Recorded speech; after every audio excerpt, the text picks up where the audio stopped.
பாஜக தலைமையிலான தேசிய ஜனநாயக கூட்டணியில் தமிழ் மாநில காங்கிரஸ் கட்சி எதிர்வரும் நாடாளுமன்ற பொதுத் தேர்தலை சந்திக்கும் என அந்த கட்சியின் தலைவர் ஜி.கே. வாசன் அதிகாரப்பூர்வமாக அறிவித்தார். ஆனால் பாஜகவுடன் கூட்டணி அமைத்ததில் பல தமிழ் மாநில காங்கிரஸ் நிர்வாகிகளுக்கு உடன்பாடு இல்லை என தெரிய வந்துள்ளது.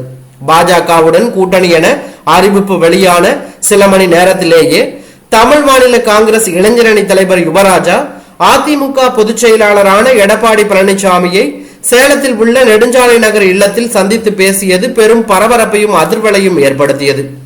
இந்த அரசியல் வட்டாரத்தில் பரபரப்பை ஏற்படுத்திய சம்பவம் மரியாதை நிமித்தமாக மட்டுமே எடப்பாடி பழனிசாமியை சந்தித்ததாக யுவராஜும் ஒரு அறிக்கையை வெளியிட்டு பரபரப்பை ஏற்படுத்தியிருந்தார்.